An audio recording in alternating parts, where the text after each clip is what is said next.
Hello, everyone, and welcome to Unscripted. Tonight's conversation is about real people navigating unreal markets. Our guest moves through one of the loudest, fastest, most volatile spaces on the internet, but does so within tension, humility, and heart. Known online as a self described degen, there's a deeper story beneath the charts, traits, and hot takes. A father, a builder, an educator. Someone who understands that financial freedom isn't just about numbers, it's about responsibility. He walked away from a traditional career, built in public, stayed consistent through euphoric highs and brutal downturns, and through every cycle, one message has remained constant. Not financial advice. Do your own research and own your decisions. From crypto and stocks to macro conversations and the real grind of content creation, his journey mirrors what so many in the space are actually living, balancing risk with real life, ambition with family, conviction with caution. This isn't hype. This isn't a pitch. This is a human conversation about choice, discipline, community, and what it really means to build freedom in an uncertain world. So tonight we are going unscripted with a finance freeman, not to be mistaken with finance freedom. Financial freedom, finance freeman. How are you doing, Leslie? Thank you for having me. Now, what an intro! What an intro! I'll say. You make me feel like I'm some big wig like Bill Gates minus the Epstein kids or something. But Oh maybe my Justin goodness. Bieber, maybe Justin Bieber. Yeah, but thank you for having me.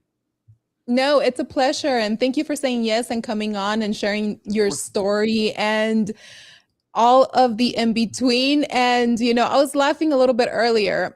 I had posted the video and, lack of sleep. And I actually went with financial freedom because or finance freedom, because that is what we do, right? We are in this space for financial freedom. And it's not freedom, guys, it's free men. And thank you for no one pointing it out but my guest. Yeah, Crypto Empress says the same thing. The other day, I was setting up my stream for the morning, and on Yeah. the X side, I was setting up YouTube and X, and I put "will update later." And then I went live, and when I went to share it on X, it said "will update later," and I was like, "Oh my gosh, what a doofus!" But hey, it happens. I understand. Everything's Yeah. good. But we are chasing financial freedom here, and everyone has their own path at achieving that or attempting to achieve that, and all we can do is try to help people along their way. Exactly. On that note, I do have a question for you. The internet knows you as Finance Freeman, but when the charts close, the screens turn off, who is the man your family sees? Well, it's a good question. Someone said Tupac of Web3. That's funny. No, maybe back in the day, I used to be a little wild, but not anymore. So the uh the screens rarely close off completely. I'm always in tune with stuff. Maybe that's to my detriment. Like I think a balance is really good. But nowadays it's a lot different. Used to it was a lot more work. But nowadays I try to, now that I've been full-time investor, full-time content creator, I have two children. I have a wife. We're in our young 30s. My kids are both under 5 and 6 years old. I have a son, a 6-year-old son that is arguably too verbal, and I have a 5-year-old son that's nonverbal. He has autism. And so after whenever the kids get home at 4 o'clock, we got a golf cart. I try to take off. We try to go drive the golf cart. Try to be a good dad. I coach my son's little league baseball team. I'm excited about getting him into football, and I try to be a good dad. I try to be a good dad as much as I can. My dad was the best dad I could ever have. He would love me when I needed love, and he would whoop my butt when I needed my butt whooped. So I feel like I had a really good structure growing up, and I feel like it's my job to give that to my kiddos. And that's also what inspired me, in my journey to go full time, what I'm currently doing. I have so many questions. You have your hands full, with your kids, and then one that's verbal, one that's nonverbal. I also have a special needs child, so it's not easy. At what point did you decide, what, I am going to take this route? I am going to work in this industry full time. We know that crypto and the space that we are in is very, very volatile. And at what point did you say, what?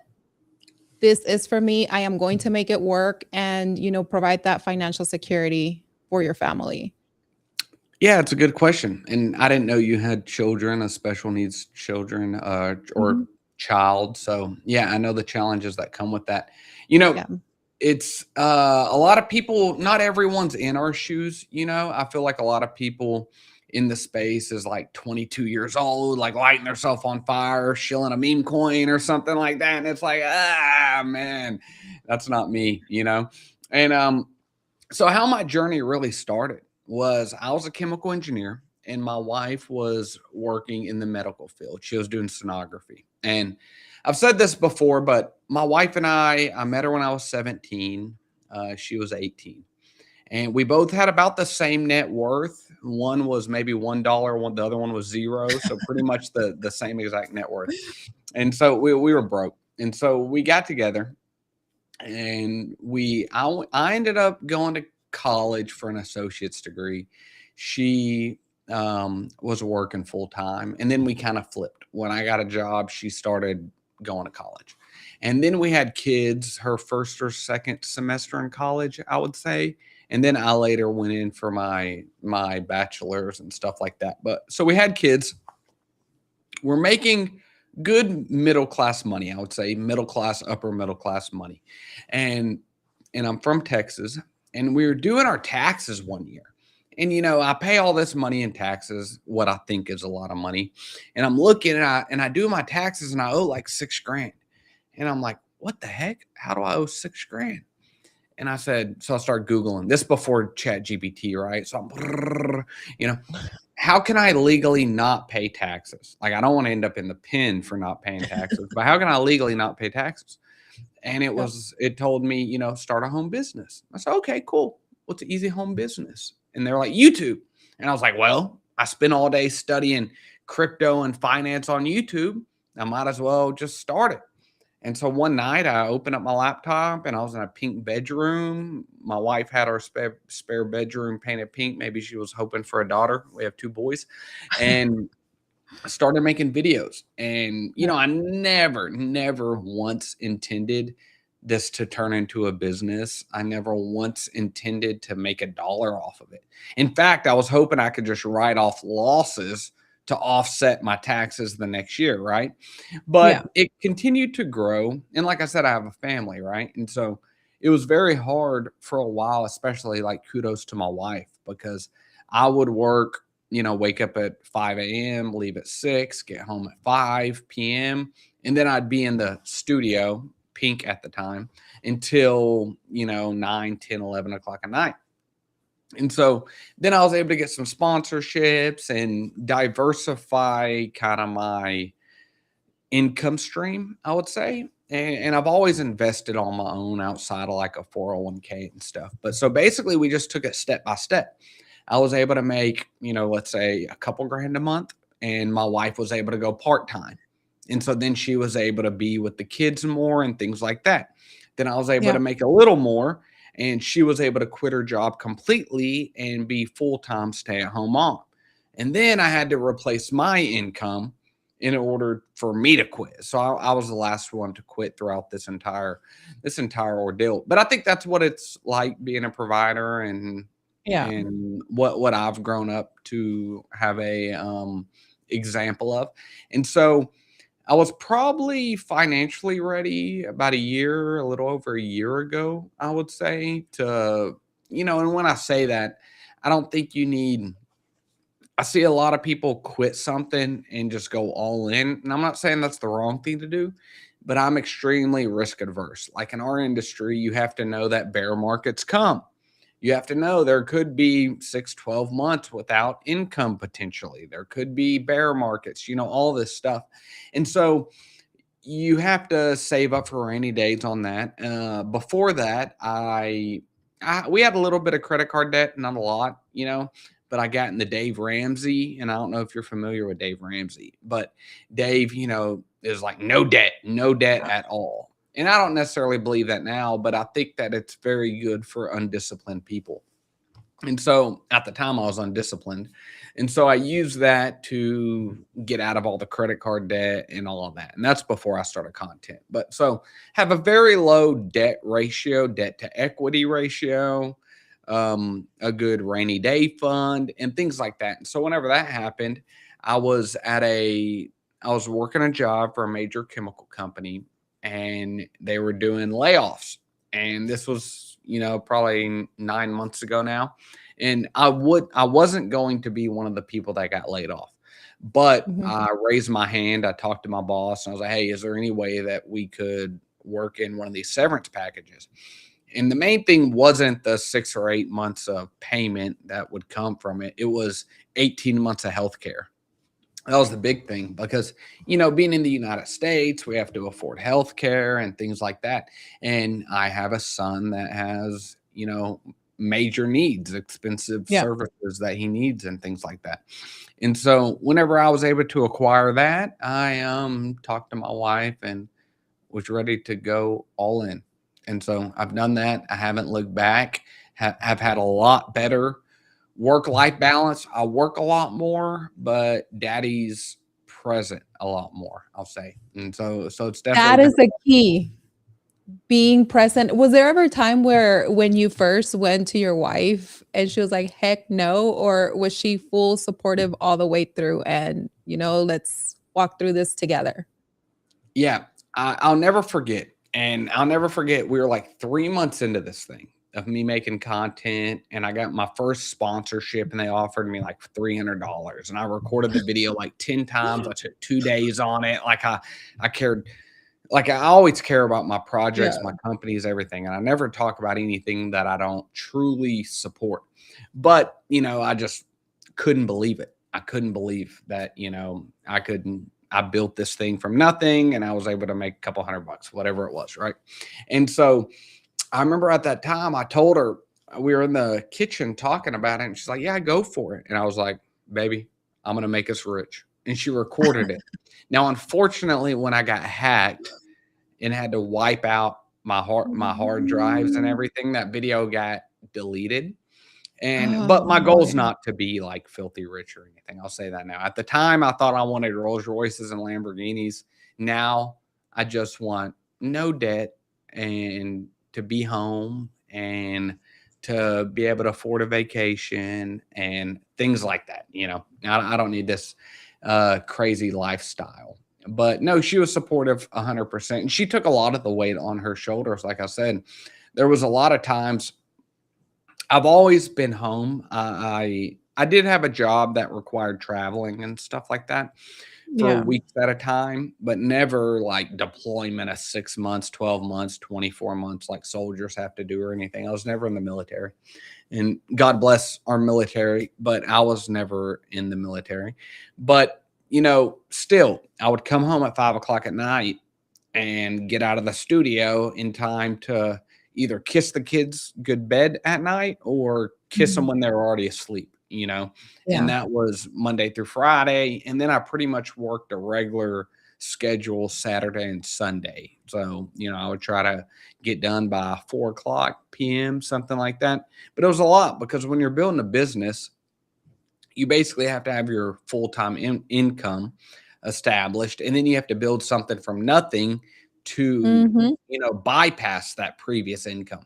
And it doesn't happen working 1 hour, 1 hour a day, anything like that. You've got to work a 9 to 5, and then you've got to work a 5 to 9, a 5 to 10, a 5 to 11, and it's a sacrifice. But it's now it's worth it. I don't know if at the time if my wife would have told you it was worth it. I know it was a lot of hard times and stuff like that. But at the end of the day, I always felt like I was doing it for my family and for my kids and for my wife. And so I'm glad we're in the position we are now. And I'm extremely fortunate and grateful and blessed. And I definitely don't take it for granted. No, yeah, it's amazing, especially having that support system, right? One day you guys can talk about it, really talk about it, and get, the reality of what you guys thought out in the Yeah. open. But being a father, while building in public, online presence, it isn't easy. I don't think it's easy being a parent, and building in public. You have to think about the kids, the future. How has becoming a dad shaped the way that you think about money, risk, and legacy? Yeah, I mean, I remember when I was 19, I got a job and I made a few $1,000s and I went and bought this diamond chain, right? And I sent a picture of it to my wife and she was like, "Oh my gosh, what did you do?" And I thought that was cool back then.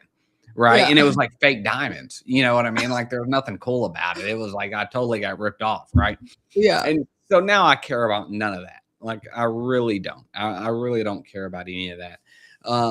Not saying I don't have some nice things, but it's nothing that I really focus on. Like the main thing for me is I want to coach my kids. I want Yeah. to try to be a good husband to my wife. I know she does a lot. She does a lot more than me when it comes to taking care of the home. A lot of people think that stay-at-home moms are like, getting their nails painted every day and all this stuff, but it's a lot to keep up with the house.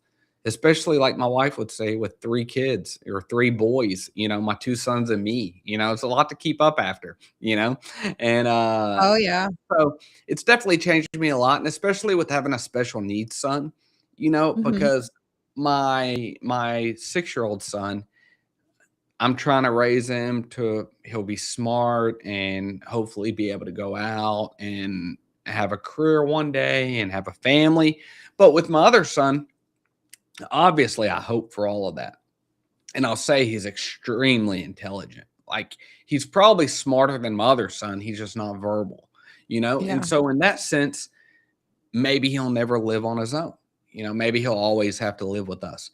Maybe he'll never be able to have a job. And so all of that stuff comes as a financial responsibility to me, how I feel, Yeah.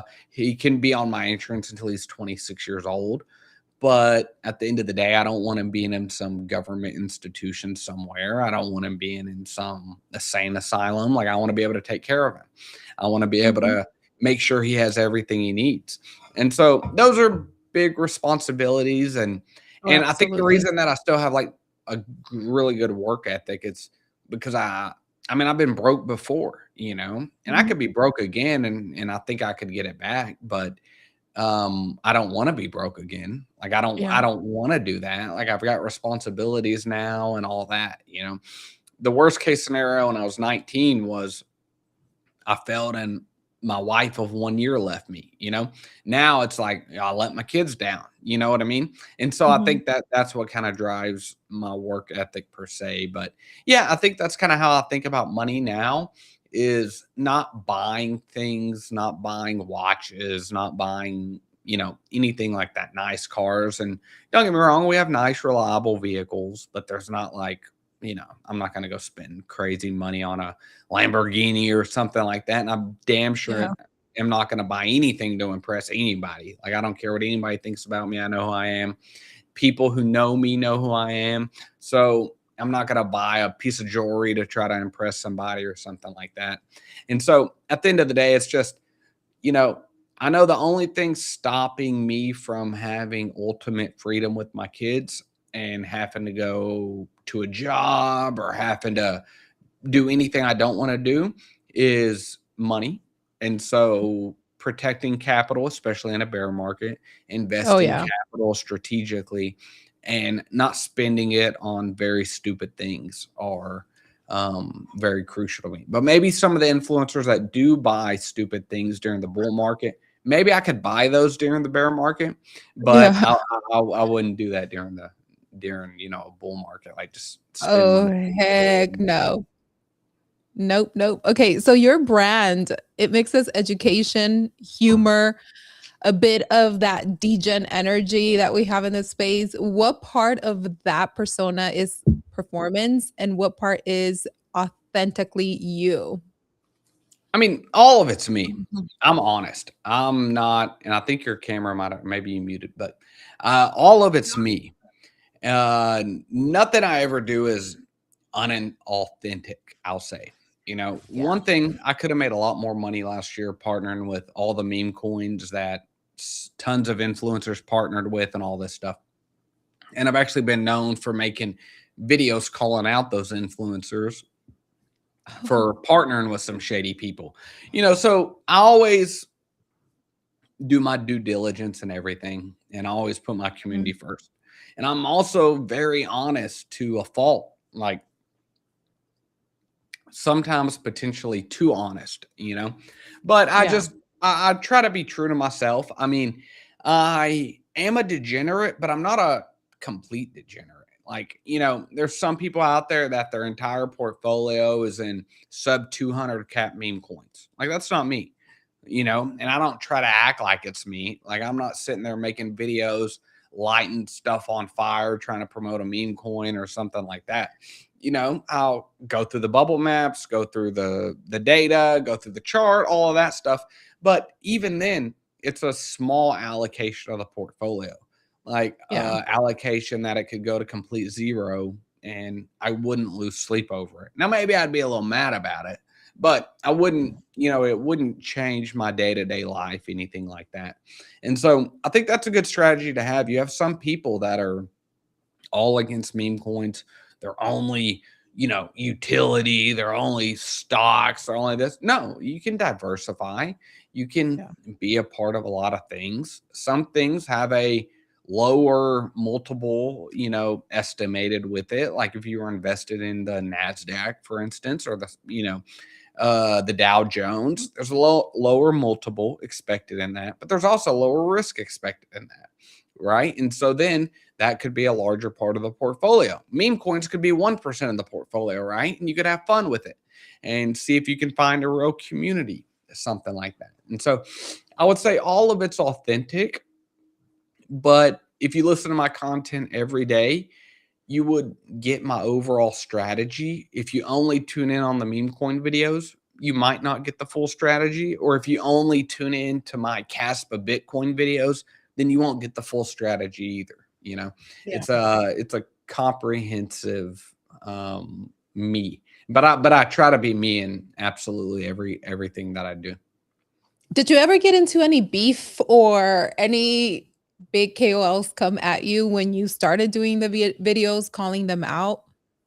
And what do you mean by No. calling them out? Like, what did you talk about or Okay. 'cause So there was one meme coin that I Mhm. partnered with, one of my friends partnered with, and they rugged it. Okay. And so that was the first time we'd work with them, right? So after that, they came back and said, "Hey, we've this happened." You know, they have all these excuses, kind of like if you get cheated on, right? Oh, they drugged me, they got drug, you know, yeah, shut up, you know. And so they so they had all these excuses. Well, never partnered with them again, right? My friends Mhm. didn't partner with them again either, right? But then we seen these influencers that I knew, and they partnered with them again, and it rugged. And then they partnered with them again, and it rugged. And they partnered with So them one again, and it rugged. after another? Oh, there's like 7 of them. Oh, Like wow. so many people in the space don't care about their community, you know? And so you can go back and find it. I basically doxed the dev and I made like a Tupac video about him. I think that's what somebody said, Tupac of whatever. But so I basically called out these influencers and said, look, this is my livelihood. I care about this. You know, I care about my community. And bad influencers who work with scammers in the space repeatedly, right? Like you can always do your due diligence, but it's very Yeah. hard the first time you're meeting someone. You can have a really good conversation with them Mhm. and they can seem super genuine, things like that. But once somebody shows you their true colors, you should probably believe them, right? The And first time, right? right, yeah, I mean, you know, and sure mistakes happen in this space, but you have to protect your community more first and foremost, you know. The most dangerous things like a broke influencer, like that'll take any Yeah. deal that comes their way, you know. They're like feeling like a crackhead, you know. And so um yeah, no, nobody came after me. The dev that I made that video about, he made a meme coin about me. It was called like "Gayest Boy on Base" or something. I think it was in Spanish. I couldn't understand it. But and then he tried to get all those influencers to promote it, and they wouldn't promote it. So it just kind of died. I thought about CTOing it, but I didn't. That would have But been hilarious if you did. I thought about it, but you know, being a dev's hard work, Yeah. and they love you when the chart's going up, and they hate you Mhm. when the chart's going down. So I'd much rather just be like, "Hey, man, the chart's going down. It's not me, you know, it's the dev." You know, Yeah. no, I'm just joking. But but no, I haven't really had any beef or problems with too many people in crypto. But I do try to call a spade and a Yeah. heart. Like a good person, I try to give them their flowers and bad people, I think we should speak up and rid them of the space. Abso-freaking-lutely. I wanna touch a little bit about, when you walked away from your job. Because a lot of people, especially when they're coming into the space, they dream about walking away from their job to chase something bigger. Something that they just feel like when you are working that 9 to 5, 8 to 5, you feel like you're constrained and they think that there's something bigger out there, something better. And a lot of the times fear stops them. What did you have to overcome internally to make that leap?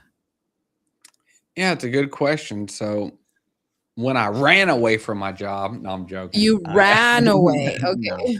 no, I'm joking. You know, I was prepared for it. I think you have to think about a lot of Yeah. things. You know, I had to think about my family. If I was single, I would have quit a long time ago. I Yeah. would have went to the store and I would have bought chicken legs and rice, and I would have cooked that on Sunday, and I would have meal prepped all week, and I would have been done, and I would have just Yeah. went all in. You know, for me, I had to think about a family. I had to think about income, things like that. So I had my investment set up. I had a certain amount of a nest egg set up and things like that. So that was the main thing for me, knowing that I could make zero money for a few years and be okay, you know, because like I said, I never wanted to have to jeopardize my brand, and I wouldn't have jeopardized it because my brand, I'm known from being true and having a lot of integrity, and that is the truth. Like I really do. I really care about my community and things like that. And so Mhm. I never wanted to be in a place where, I could not have income for a month and be like, oh my gosh, I got to take this deal. I don't know if they're legit or not, anything like that. I didn't want to do that. But I think a very important thing to do for anybody that is wanting to be an entrepreneur is have multiple revenue streams. Be Mhm. able to have revenue streams that are independent from one another. Now, this could be different things. This could be a stock portfolio that pays dividends. This could be, on top of that, a stock portfolio that you invest and you try to trade. On top of that, you could have an advertisement company or a media company like I do. You could also have referrals. You could have a private Discord group. You could have different avenues of income so that if you lose one of them or you lose two of them, you're still bringing in something. Maybe you're not bringing in everything you need, but then that Mhm. nest egg gets ate at a little bit slower, Yeah. right? And so the first thing I had to think about was the family. Obviously, from a business perspective, I could have grown a lot more. I could have made a lot more money personally if I would have been the first one to quit. If I would have Yeah. quit and then my wife kept working and then I increased the income enough for her to quit. But the best thing for our family was for her. Like, look, Yeah. I'm a great dad, but I'm not a mama. Like, there's something about a mama.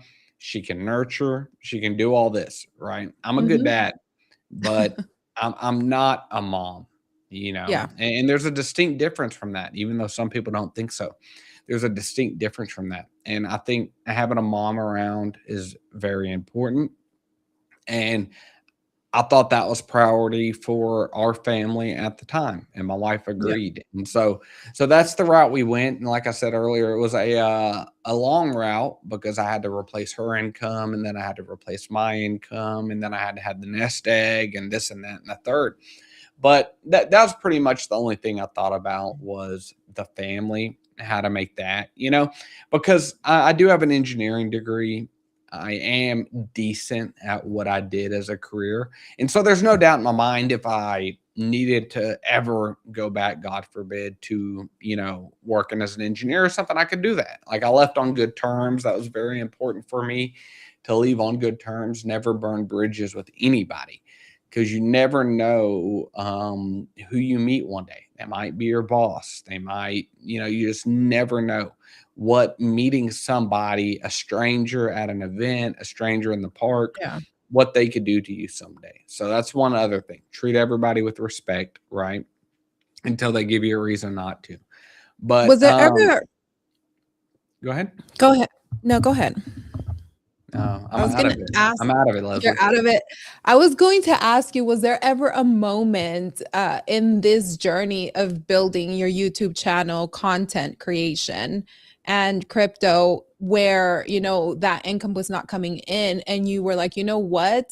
I am really debating about going back to the workforce." And then if so, like, what stopped you and said, "You know what? No, I'm going to keep pushing through." No, no, there's never been a time. I I've always had the business structure in a way, like I said, with Mhm. multiple revenue streams. So even if the revenue streams each cut down 70%, I'd still be at break even per se. Yeah. And then even if that broke, even if that went away, I mean, I still trade, I still invest, I have dividend stocks, things like that. So Yeah. thank God, not yet. But I will say this hypothetically, say it came to that. Mhm. I would never let my family get to a point where we're like, hey, we just spent our last dollar. Okay, daddy's got to go to work. Like, I would never, never let my family get to that point. I would always make sure that we still had a good size nest egg. I still had a retirement. There's no point in this entire situation that I would ever jeopardize the longevity of my family. Like I wouldn't pull out of my retirement to do this. I wouldn't, you know, I feel like I put zero money into this business I started with an old laptop. And what I mean by that, I've spent a lot of money in the business. But day one, I opened up an old laptop. I used the microphone that was on the laptop. I used the camera that was on the laptop. And I sat in the pink room. And Bitcoin was 30,000. I said I thought it was going lower. Like, I mean, so bad take overall back then, you know.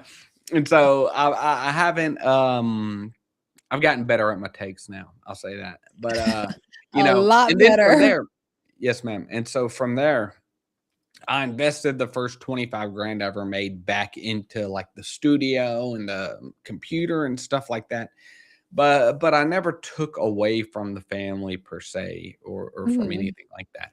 So that's really my thing. I would never jeopardize, you hear these stories about people taking out their retirement and all of this stuff. Like, I don't I don't think I would do that. I think if I got to that point, then I probably didn't do like where I'm at now. If I got to that point, it would have to be pretty bad per se. Yeah. And it wouldn't be fair for my wife. It wouldn't be fair for my kids, anything like that. So I think I'd be filling out job applications. But we got a long road away before that ever happens. And thank God the business has been good. And I think the number one thing that has contributed to that is reputation and integrity and not taking every deal that comes up, sacrificing deals that come in because of who they come from. I believe not all money is good money, and there's a lot of That's bad so money true. out there when there is these bull runs and all these meme coins being launched and all these, even when the AI meta was coming out, there wasn't AI coins or there wasn't meme coins, but it was AI coins. But you look at it and there's really nothing AI about it, and now they're Yeah. all at zero, all of those coins. And so I think doing due diligence and passing up on bad deals, even if it's money at the moment, will do you, tenfold long term, not just for yourself. You'll feel better, you'll sleep better at night. When you Yeah. look at yourself in the mirror, you'll feel better, but also for your long-term business. People will know who you are, people will know what you stand for, and therefore, when you go to represent something, people will know that you truly believe in that product, in that project, whatever it is. And so, no, man, thankfully, I have not been in that situation, but if I ever did, um, I would make sure whatever it was, I didn't put my family in jeopardy. That is great. Now, how easy or how difficult was it for you to get your first partnership? And, how complex and how did you have to bust and hustle, to get that deal flow? And the reason that I'm asking is because right now what we're seeing a lot of content creation. At one point where people were coming here on X and a lot of people were not doing video, they were not front facing. It was just images, or probably short reels. Now you're starting to see more and more live streaming and a lot of brands want that as well. And, for some, it's easy to get those deal flows. For some, it's not. And a big thing that you said, a big key is the reputation. So, was it fast for you? Complex? You just have to hustle? Yeah, so I've never reached out for a deal. I'll say that. So every partnership I've ever Yeah. had has been a response to an inquiry. And I'll say probably 90% of them I haven't responded to.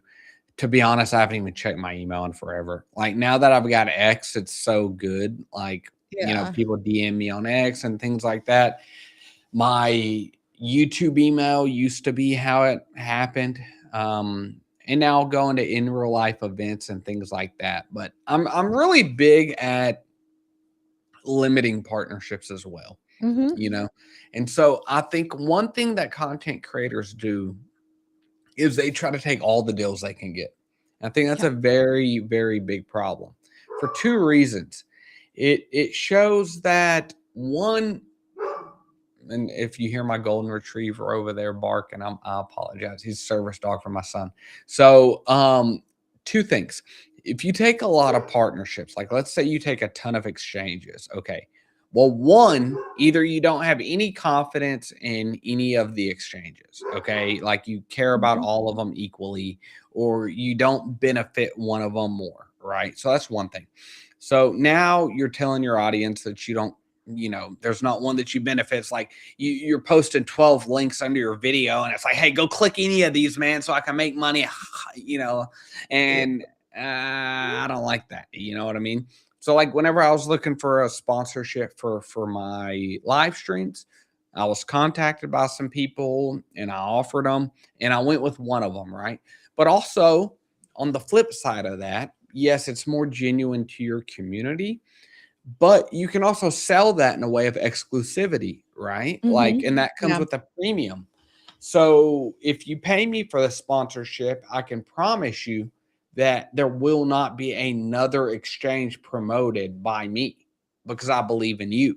And I believe in you because you are genuine and I've used your platform and it's something I truly use, right? It's not something Yeah. that you have paid me. And, I turned down exchanges for this sponsorship, and then I ended up partnering with one. And so I think that's the best way to do it is limit your partnerships, but let people know. Like I've never promoted more than one project at a time on a given chain. I've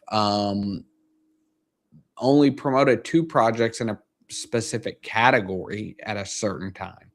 And some people might say, "Oh, well, you know what? The exclusivity is not worth it," and things like that. And I probably wouldn't trust those people. The same way that I don't trust anybody that messages me and says, "Hey, how much for one video? Can you have it out tomorrow morning?" It's like, man, we haven't even talked about what your project is. Like, what are you talking about? Don't get me wrong. 90%, Leslie, you and I aren't them, but 90% of people will take that all day long. You know what I mean? But I don't think that's what gets you long term here. Like Mm.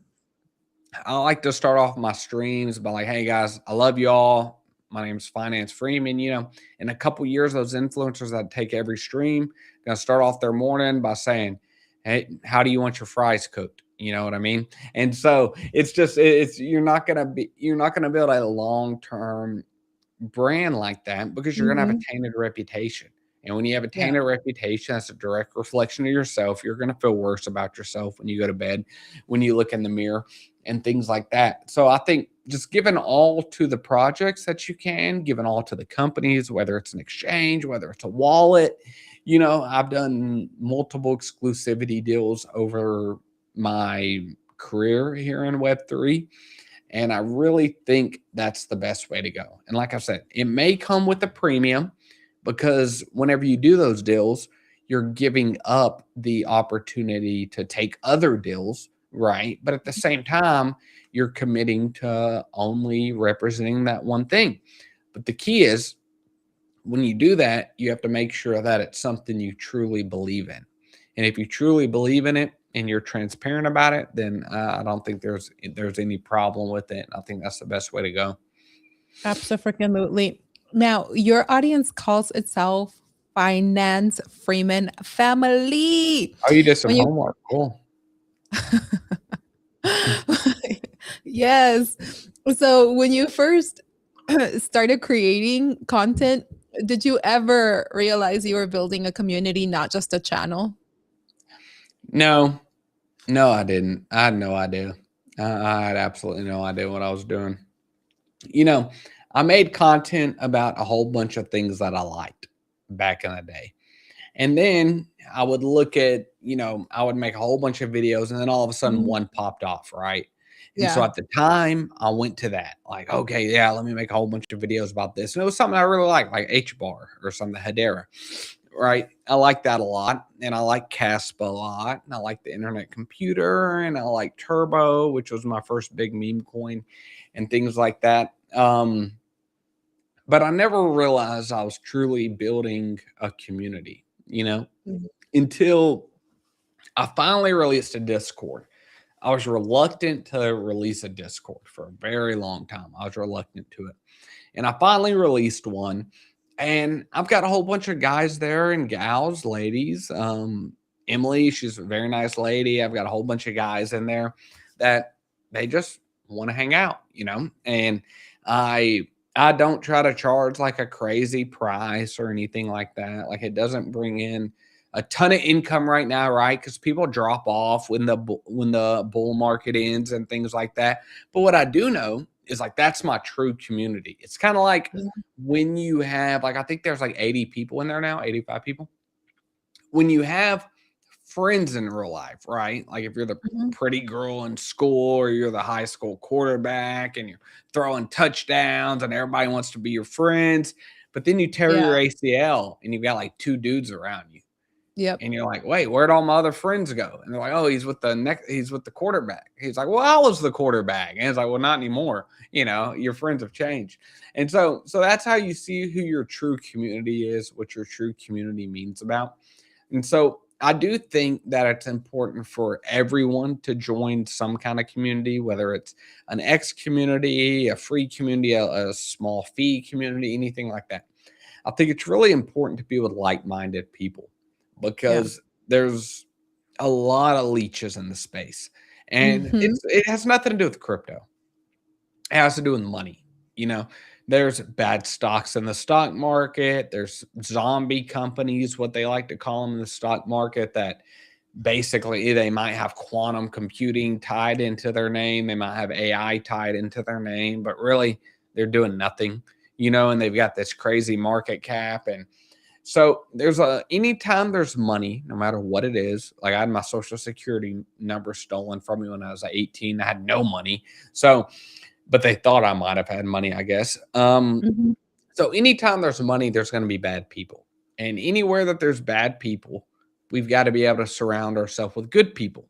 And so I think it's Yeah. important for people to find like-minded individuals, whether that's talking about what the next big possible trade is, or whether that's talking about how to deal with, a wife yelling at you at night or a husband, doing this or whatever it is, Mhm. whether if you're a Yeah. woman, you can gravitate towards, a community that you feel comfortable with. If you're a trader, more of a trader community, no matter what it is, I think it's a really good life lesson, especially in this day and age of such a digital world. Like Mhm. even nowadays, I deal with more people on the internet than I do in real life. Like I go coach my kids, I go do this, I do that, but most people I interact with are on a keyboard and then I meet them in real life. So and it's like that with a lot of people, even if you're somebody that's on your Facebook page and your talk of your hometown page, it's like, you knew those people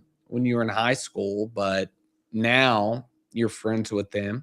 However, you haven't seen them in 10 years and it's all in a digital format of somehow. And so I think it's Mhm. very important for people to be around a community, and almost more important in finance, because there's a lot of people that when you get the big drop down to 60K Bitcoin, people want to sell. And if Yeah. you're in a community, people that have more experience than you, or people that have been around a little longer can share their experiences. Not saying you should take financial advice from anybody, but you can Do take your people's own research. experiences and things like that, right? And this Mhm. would be a good example of that. Like if you would have capitulated at the absolute bottom, I mean, complete capitulation normally marks at least a local bottom. And so, yeah, I think being in a good community is key for everybody. I want to touch on the responsibility of trading, telling your followers or the people that are around or the new people coming into DCA, etc. But before I touch on that, because I want your opinion on the responsibility that we have, especially if we're trading and posting, certain things out there. Before we touch on that, I also wanted to touch on when I was doing research. One of the things that I learned about you is that you actually spent months personally replying to every comment early on Why did you do that? What did it mean to you? And what did that experience teach you about the responsibility us creators have to our audience? You like Nardwar. Do you know Nardwar? Do you know who he is? You've never No. seen him? Look up Nardwar interviews. Nardwar, Okay. he knows like all these little details about everybody. He's like a goofy guy, but he interviews a lot of rappers and stuff like that. Look up Nardwar. It's funny. But yeah, so I used to respond to absolutely everybody. Now the comments are too filled with spam and Mhm. stuff. And so instead of replying to a lot of people on YouTube, I delete spam comments pretty much. But no, I think it's important to appreciate people, in every Yeah. aspect. I think that if people take the time to watch my video, I should respond to them. I'm not too good to respond to them. If I don't respond to somebody, it's because I'm busy or I don't see it or something like that. But Mhm. but yeah, it was just a respect thing out of that. And I appreciate everybody that watched me. Like I said, I never expect anybody to watch me, I wouldn't Yeah. watch me, let alone expect someone else to watch me, you know. And so yeah, it's just a respect thing in replying to different people. And I love it. I love the conversation, respectful conversations. Some people can be jerks and things like that, but if you're respectful and you disagree, and you know I can understand where you're coming from. My wife disagrees with me all the time. Trust me, I know I'm not right all the time. Yeah. So if we can talk about that, I love the conversation. I welcome it. Yeah, no, Tammy is the same way. It reminded me of Tammy when I was reading that about you, because one time I was talking to her and she will go and respond to every single reply. And sometimes, we do get busy and it's very tough to do it. And she said, if the people are taking the time out, their time to post something in my comments, I am going to take the time to reply. I know that when your account gets bigger and you get more, it's going to be very tough. But going back to when you were talking about trading and the responsibility that we have, especially with Bitcoin right now, with the uncertainty of the market, the war, what it's creating, what it's costing, crypto is fluctuating up and down, gold, silver, etc. Then you see your typical KOLs, people telling you, okay, it's dip DCA, the bottom is in, the bottom is here. Now it goes up and then down. But when you learn trading and when you're around people that actually understand the market, understand what it's doing, the sell buy pressures, etc., you can see it a little bit from a different point of view that, you know what, maybe we are going to dip some more before, we go beyond the numbers that we are in. What do you think of that? And what do you think is the responsibility that we owe to our audience? Yeah. So, I don't have 100% win rate, and nobody does. Mm, I think that, I got if you're, wrecked. yeah, I know, I wish I did. I think if you are a trader, okay, a Mhm. trader is different than an investor, right? If you have a multi-year horizon, right? If you have a multi-year horizon and Bitcoin went from 126 to 75K and you bought it, okay, yeah, just hold it. I mean, it went down to 60, okay, yeah, big deal. Like you're in this for the long term, right? So that's a different thing than being a trader. Okay. A Yeah. trader is somebody that's um, trying to buy at a level and sell at a level. And so then you have different time frames within that trader, right? Or are you trading the 1 minute candle or are you trading the daily candle? Things like that. And so I think it's important to have, all of that context in your post. And you also have to have disclaimers. Like, I don't think anybody should ever blindly follow anybody. But if I had to give any like advice to a trader, it would be that when you enter a trade, you have to have a stop loss. It just mind boggles me. Like there's this guy on X, Big Brother Machi or something, and he's been liquidated for like hundreds of millions. And Mhm. the only thing I can think of is that he has somehow paid through Hyperliquid to get liquidated for like some kind of promotion or something. Like I'm You like, think he how do you did get it? liquidated? I don't know. It's just I've been liquidated once and it was when I didn't know anything, but after that I've Yeah. never been liquidated. Like I have stop losses, Don't get me wrong, I get stopped out, but I don't get liquidated. Like I don't lose my back. So when I take a trade, the minimum I'll take a trade's at a 1-to-5 ratio. And I'll explain that in Mm-hmm. a minute. I like it to be a 1-to-10 ratio. But if I'm taking a trade that say I'm on 10x leverage, something like that, and I could take a 5% loss on that trade. Well, I would like to be able to, at my target, make a 50% gain on that trade. Okay. So that's a 1-to-10 ratio. I'm risking 5%. I'm going to make 50% because I could lose a five. I could lose a five. I could lose a five. I could lose a five. I could lose a five. I could make a 50 and I'm still up in profit, if that makes sense. And Yes. so I think that's a really good um, pinpoint for someone that's especially a perpetual futures trader or something like that. Try to aim for a 1-to-10 ratio. And do not FOMO. Do not wait for, or do not try to get in the middle. Like Bitcoin dropped down to 60K. Are you going to try to get in at 71K this morning? Like, yeah, it hit 74K this afternoon or 73.5, but you're kind of getting in an in-between range, right? Just wait it out. Mm-hmm. And so I went short earlier. Maybe I've been stopped out by the time this video is over. But I don't know what the price of Bitcoin is right now, but I got in at like 73.8. It's 72.8 right now. So we're still good. And so then another thing, and the reason is that it was market close and we'd ran up 10% for the day. And if you look, I like to go to CoinGlass and look at the liquidity. And you could see Yes. all the liquidity was grabbed up there at that point.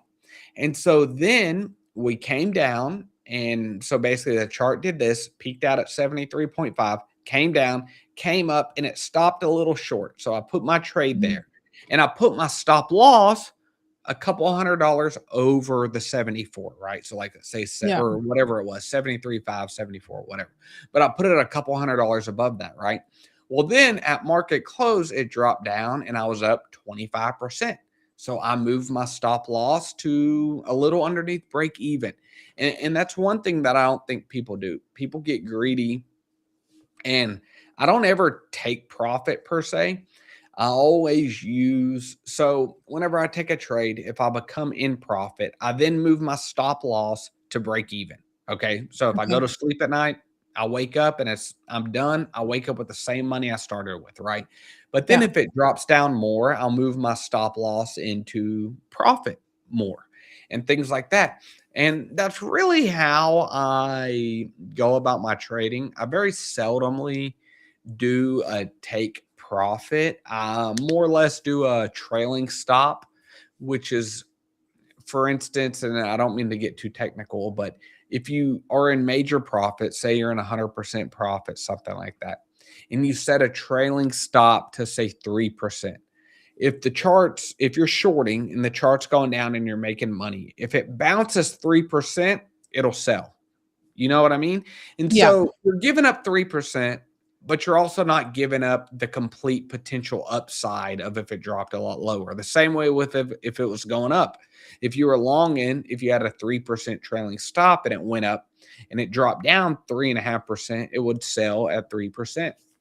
But the number one thing that I think people get in trouble with in trading is that they don't have a good stop loss. They don't have any idea what they're doing before they enter the trade. If you can't tell me what your stop loss is before the trade and what your assumed target is, like I said, I don't typically have a set take profit because once I get down there, I don't want to miss out on future Yep. upside, but I still know what my target is and I know what my ratio is. And then if you don't adjust your trade in the middle of it, like if you get in 10% profit, why are you risking losing any money? Like move that stop Mhm. loss into 1% profit, right? Yep. 0% profit. But either way, at worst, you're breaking even at, you know, if at 1% profit, go buy you some, maybe a little steak from the Kroger tomorrow or something like that. But Something.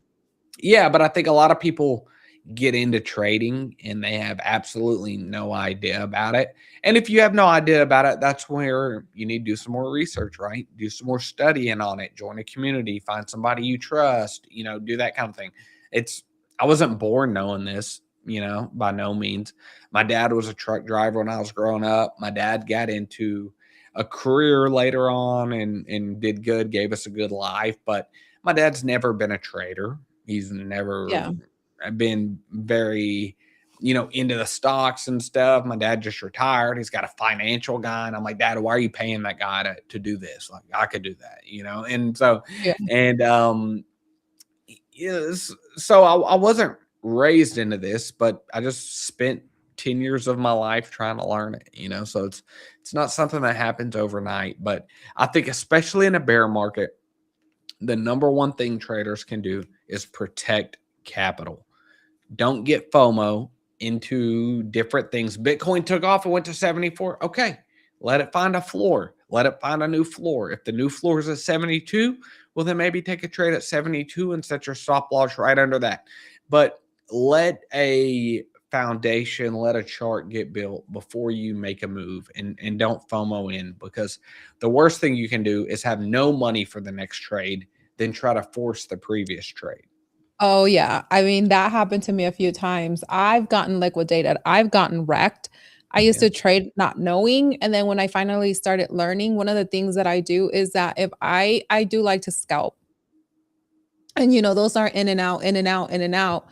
And one of the things that I've learned when I'm doing that is that if I open up that chart, do not go in at least a minimum of 30 minutes from me looking at the chart, because every single time that I've done that when I am going to scalp, I get wrecked.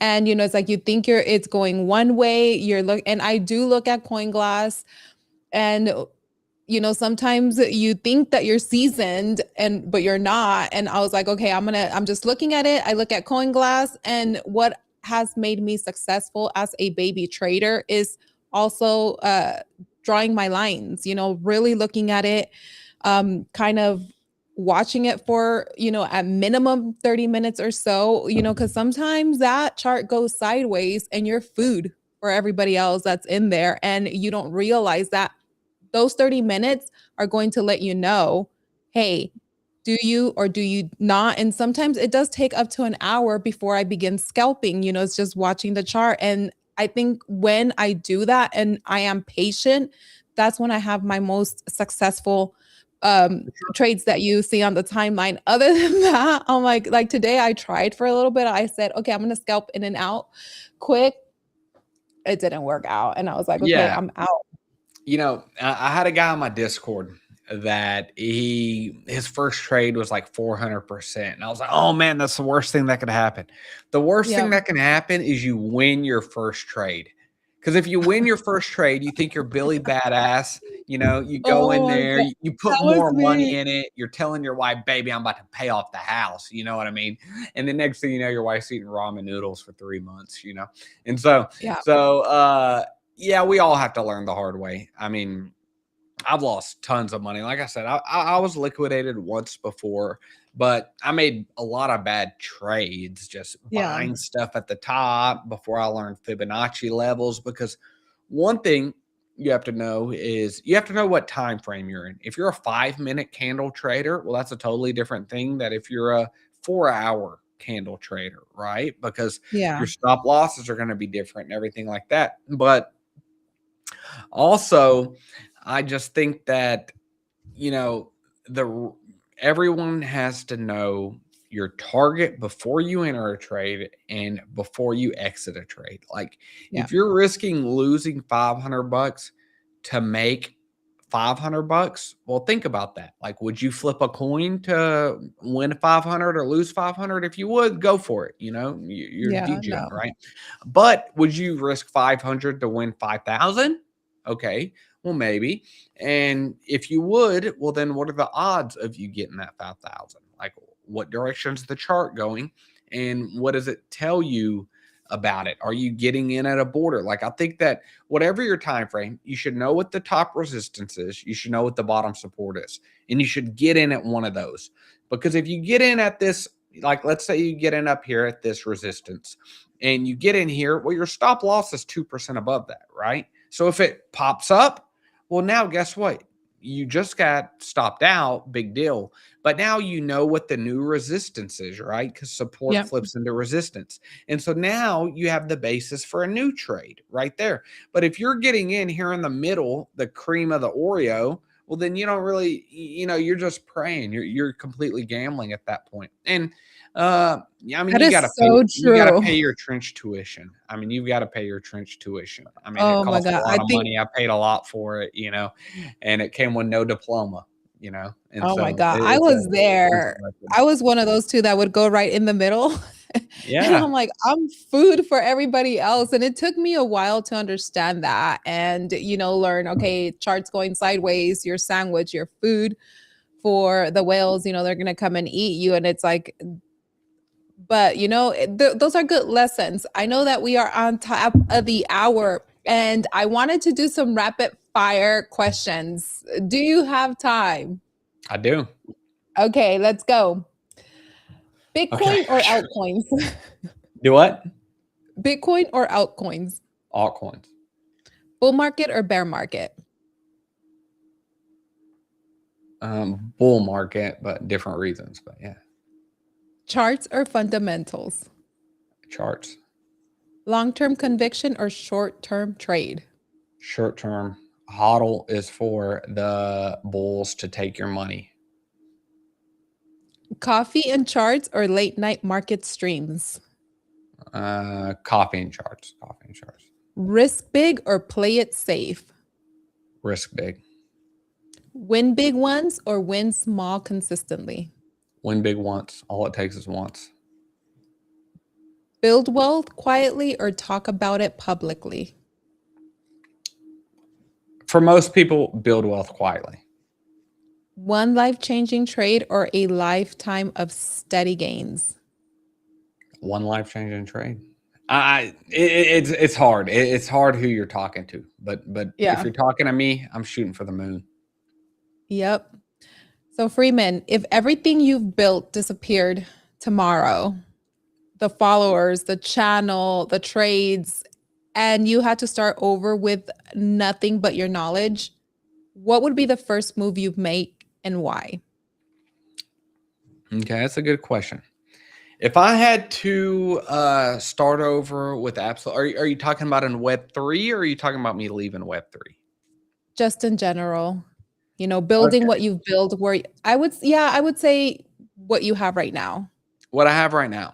So if I was Yeah, if trying to build everything it, disappeared. yeah. So if I had no money, no anything, but I still had my knowledge, what I would do a lot of research into projects that had a lot of fundamentals. They had real tech, but they had horrible marketing. Like there's tons of them. There's tons of them. Like I'll tell you, there's so many of them. Bad marketing. They they're working so hard in the Telegram, but they're doing nothing on X. They're doing nothing promotional wise. And when you're doing everything in the Telegram, you're just telling people that already believe in you about Mhm. you. It's like, what is that doing? Yeah. Like if I'm telling, if you and I are in a project and I'm telling you, hey, this project's so good, Leslie, and you're like, yeah, Freeman, this project's amazing. Well, what's that doing? Like, am I trying to sell you or am I trying to get somebody outside into the community? And so I would probably try to find a handful of projects that that had good tech, good narrative, but was lacking on the social game. And I would probably offer to take over their socials for free. In the same way that I used to host all the turbo. I got into turbo on Ethereum at like 10 million market cap. I Oh, took over a wow. lot of the socials. I started doing a lot of people don't know this. I started doing all the spaces, all of that for them. And that helped me build my brand. But I would negotiate a deal in some way that, hey, if I help us get to XXX, that I get, maybe a certain amount of money, maybe a certain amount of tokens. I would rather tokens because I feel like that's a piece of the company or something like that. But if you have knowledge and you don't have money, what you have to do, you have to be able to provide value. And if you can provide value to somebody, even if you have value that is not public yet, meaning you know a lot about blockchain, you know a lot about marketing, you know a lot about charts, whatever it is, you find what you know about and you go offer it for free to somebody with incentives on top based off of your performance. And I know I can perform. I know that I'm knowledgeable in this space. And so that's probably how I'd structure it. And if it was outside of this, I would take my butt back to work and see my wife when I got home at night.